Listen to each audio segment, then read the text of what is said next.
So the things you brought in today are some of your favorites, I'm guessing, or some that you have some story behind? Well, if you want me to be honest, It was logistically easier to bring it in? bingo, logistically easier. New Haven style pizza. Come and take a seat. A beats, it's time to eat.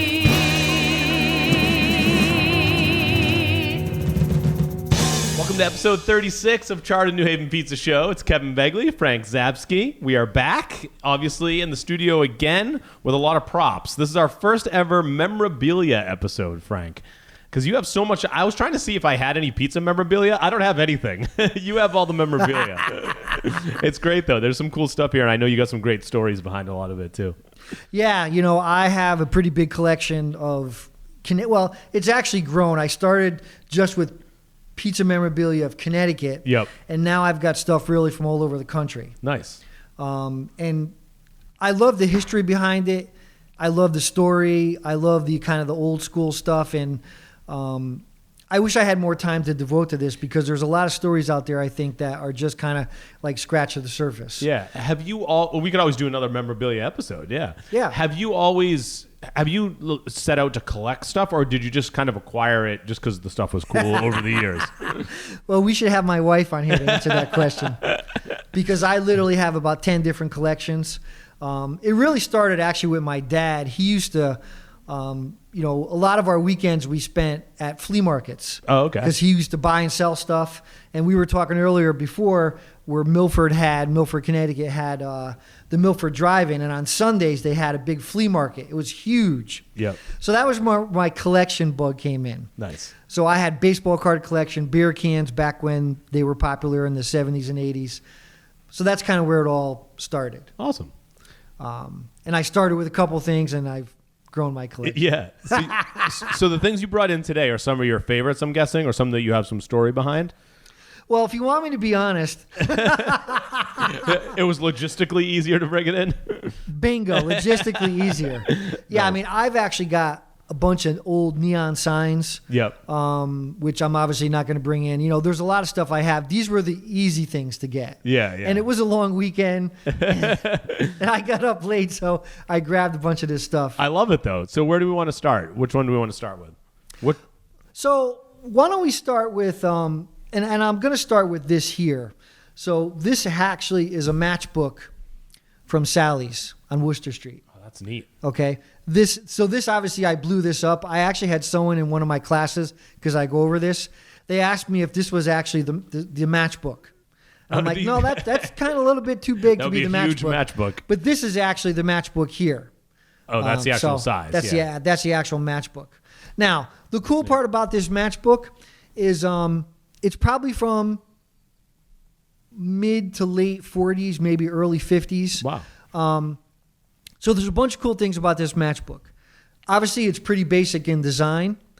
Now, I didn't know this. I bought this matchbook from a guy who I bought 3 or 4 other matchbooks from. Yeah. Now, I don't collect matchbooks. Right. But I collect pizza matchbooks, pizzeria or bakery matchbooks. Yeah. So when I got this, I didn't know, but there's a huge amount of people, older people, that used to collect matchbooks, and they take like 8.5 by 11 piece of paper, Yep. which is what this is, and they actually paste the matchbooks on the paper like this. Oh, like a bunch of them. Right. Yeah. So theoretically, all the backs of the matchbooks have glue on them. Ah, okay. Because that's what they used to do. They used to glue the back to the piece of paper. So when I got this, I didn't know, but in the back, there was this. So it took me about a couple weeks, and I had to do a bunch of research on Google or YouTube about how to take glue off old cardboard. Right. And so I was able to get what everyone's seeing here, which is the menu. So at that time, they only had 5 or 6 menu choices. Wow. And the cool part about this, and you have to stop me because I can filibuster at length on this stuff. 2 of the menu choices on here, one was anchovies or alige. Yep. And the other one was tuna fish. Oh, tuna fish. Yeah. So obviously, New Haven Pizza started with Italian immigrants that came here from Italy. Yep. They came over here to work to get a better life. There was something called unification they were going through in Italy at the same time, late 1800s, early 1900s. Long story short, many of the immigrants fished. And what do you think they fished for? Tuna fish. Bingo. Tuna, yeah. And alish. So I wonder if that's where, like, the seafood pizzas are very popular in Connecticut, obviously, with the white clam pie and shrimp and things like that. I'm guessing that's, going way back. That's like where it came from, because a lot of the seafood coming from Italy. Yeah, I think it started that way, but the alish and the tuna fish were definitely something that they would put on their pizzas when they first got here. The other cool thing about that menu is that the word cheese is used all the time. Cheese. But it's not the cheese that we, like when you go, so there's a plain pizza, which is just pecorino, hard grated cheese. And then there's a cheese pizza, which is mozzarella. Right. So it's soft. So when they say on here cheese and tomato, was that mozzarella? And no, it was just a sliced tomato. No, what it was that's what they call the New Haven plain. Oh, that's so it's the the dough. Yep, dough sauce, okay. pecorino, olive oil. And look at these prices: $1.20 for a large, so it's 30 cents, 60 cents, 90 cents, and $1.20. Yeah, it's amazing. And one other thing here, because I can talk about this for about 10 minutes. There's another one on here that's called cream cheese. I saw that. I was like, are they selling bagels? What's happening? Fresh mozzarella. Oh, they called it cream. Okay, because it is kind of creamy. Exactly.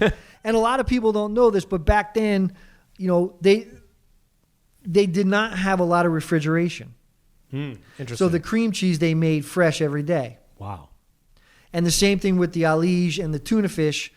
New Haven actually had a huge importing business. Yep. So they would import these products from Italy, and they were heavily salted, heavily oiled. So they could open up a can of tuna fish and have it kind of last for a day or so. Okay. Because they didn't really have a lot of facility to refrigerate things. Right. So it's funny how the menu choices are a direct correlation to the time. Yeah, it really and the fact is. that they really didn't have a lot of money. Their minds would be blown if they looked at the menu nowadays. Oh, yeah. The price of the pizzas, and not that it's, that crazy for us, but back then. Yeah. And then seeing all the different options. And there's only 5 or 6 pieces that you could get. Those are the combinations. Right, that's it. Right. So, this is probably one of my the things I love to talk about is this menu. Nice. So I'll put this over here. Next thing we're going to talk about, kind of on a Sally's kick a little bit, is that this here is an ashtray. Right. So back in, pretty much up till probably 10 or 15 years ago, most restaurants you could smoke in. Yeah. Or they at least had a smoking section and, non-smoking. Yeah. So this is what they call in the collector world an NOS, new old stock. This is a brand new, probably from, the 60s or 70s ashtray from Sally's. Nice. Never smoked in. That was good. I actually have a couple other ones that have a lot of burn marks and stuff in them. Oh, really? I wonder which one's more sought after, the one that has burn marks or the brand new one? That's a good question. There was one guy on eBay trying to sell one of these ashtrays a couple weeks ago for like $125. Really? Yeah, I'm like, I love the memorabilia, but that's not going to happen. Yeah. The next thing I have is this pizza cutter, and Pepe's is celebrating 100-year anniversary, right. But this was for their 75-year anniversary. Oh, wow. Nice. Oh, yeah, Check so it out. 75 years on it. Yeah. They should make another 100. I wonder if they're going to. Yeah. That's neat. Do you use this ever? I don't know. Or you just keep it as memorabilia? Yeah, strictly memorabilia. Yeah, the funny it's got thing. weight to it. Oh yeah. This is old school. Yeah. The funny thing is that a lot of these pizzerias did not have a lot of what I'll call tchotchkes, and maybe that's an old word for me, but they didn't have a lot of handouts. They didn't have a lot of T-shirts. They didn't have a lot of anything. Right. It's not like now where they're selling. You go to a pizza place, they're selling T-shirts and hats and stickers and this and that, and complete branding. But a lot of these old pizzerias, for many reasons, just because they were pretty much run by old school Italians, which kind of didn't particularly believe in this stuff. There's not a lot of stuff out there.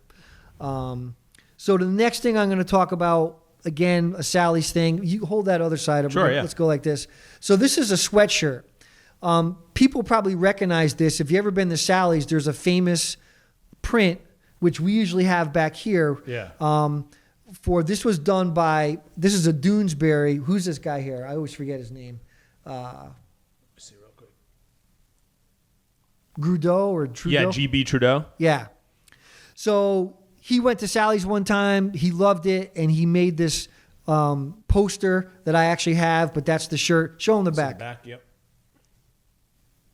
So the cool part about this, what do we got here?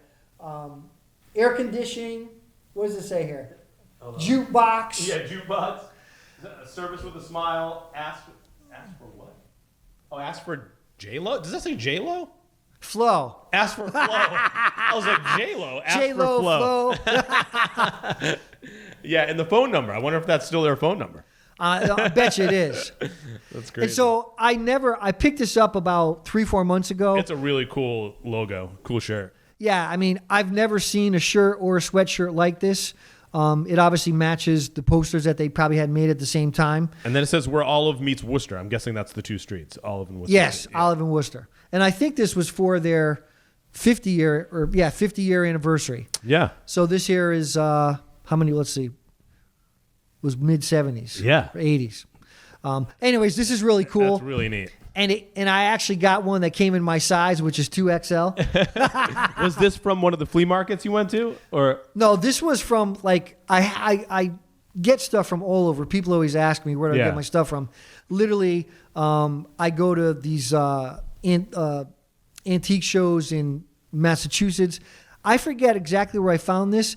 I actually might have gotten this at a thrift shop in the Cape. Oh wow! Believe it or I mean, I find crazy things all over the place. That's so cool. Yeah, that's neat. We would be remiss of talking about New Haven pizza history without an old Fox and Park bottle. Fox and Park. Look at that thing. So this here is probably from the 60s or 70s. I forget. I'm not a big bottle person, but these here labels are actually kind of, I think, screen printed on the bottle. Oh, yeah. Yeah, it kind of looks like that. Yeah, you're right. Yeah, so this is from, obviously, the Fox and Park distillery, not particularly distillery, but the place that they make the sodas in Fox and Park in East Haven. I love Fox and Park, and this bottle's just really cool. Yeah, it's ginger ale. Is that what it is? Yeah, ginger ale, yeah. And ginger ale is kind of my favorite soda. Yeah, yeah.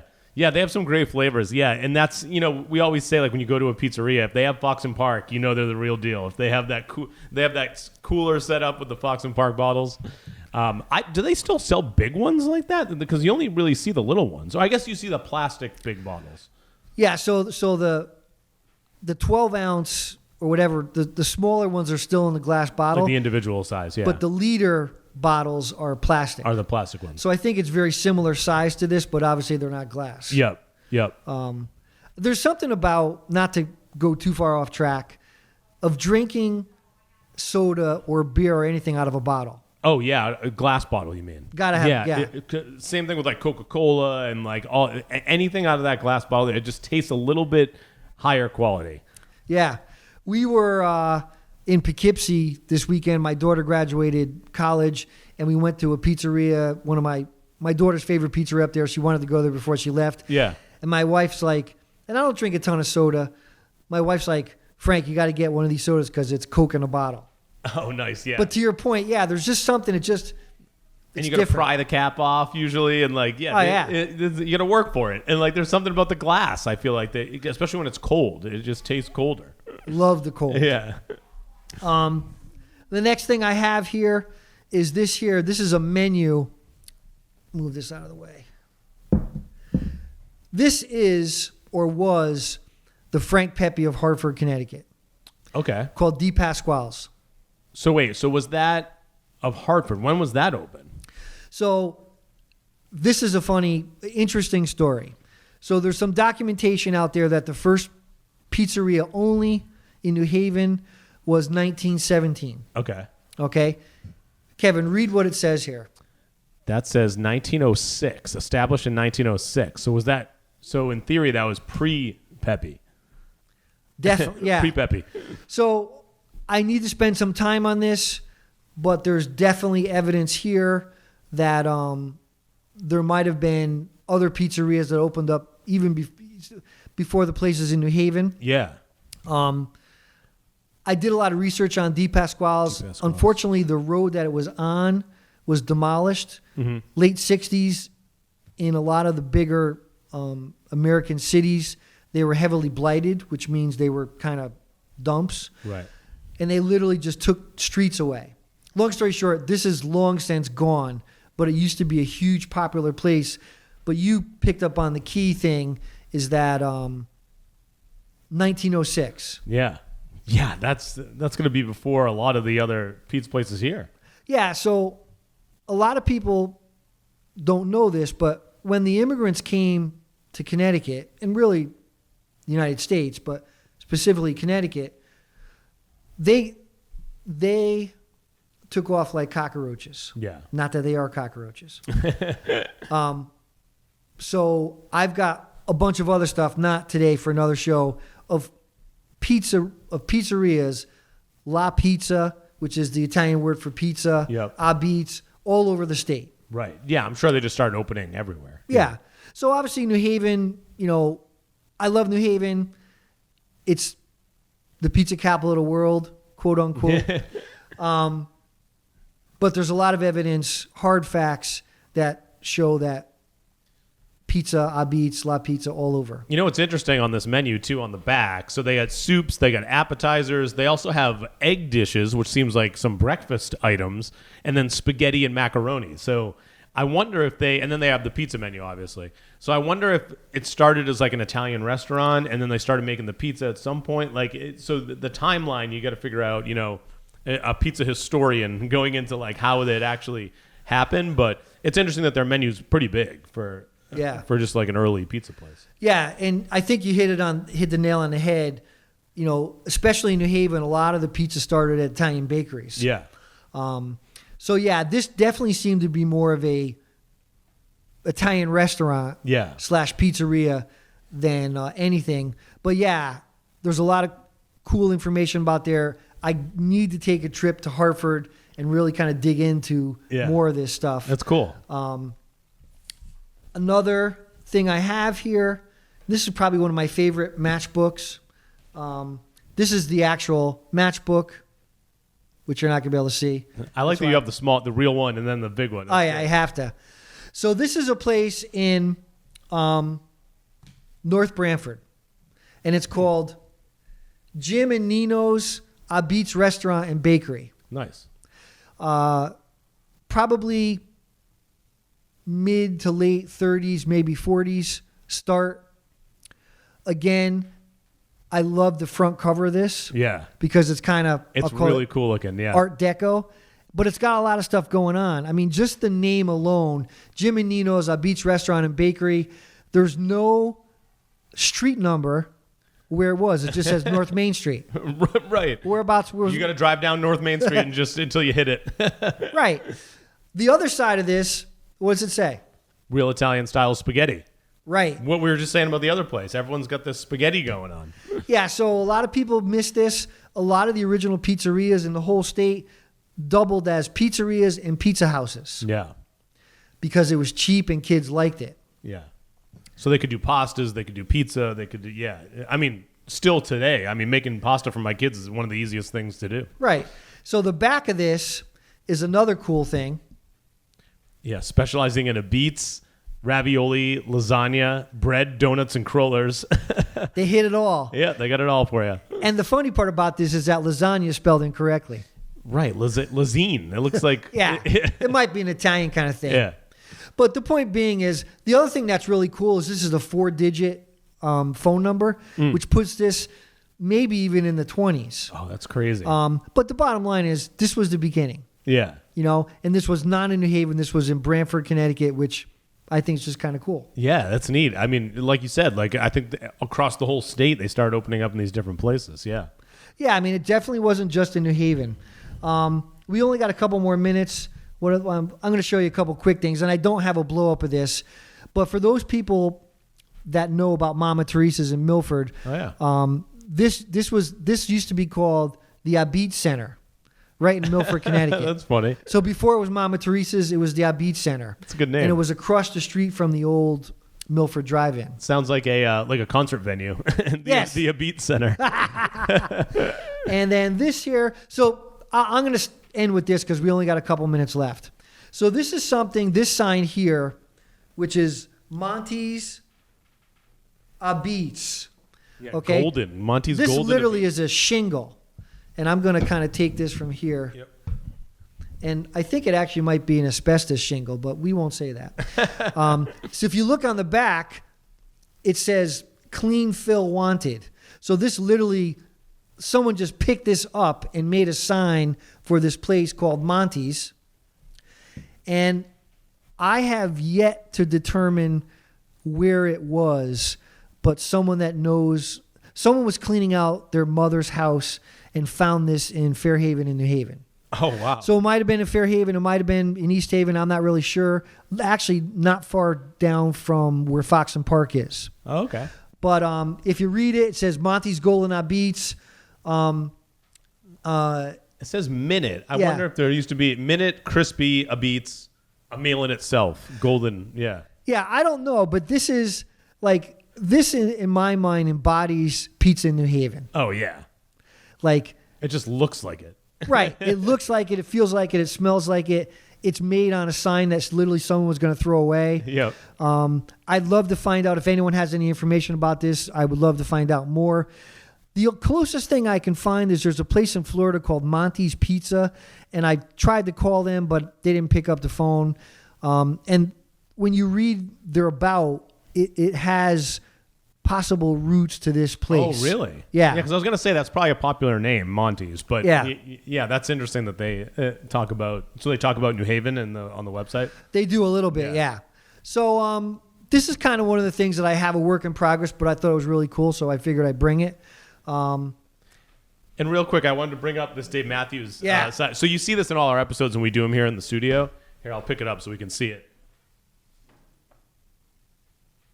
So, Frank, is this from... Hold on. Just explain where you got this. So it's from a concert, right? It's from when Dave Matthews played here. Yeah, so this is just another thing of my collection. First of all, I'm a big, huge Dave Matthews fan.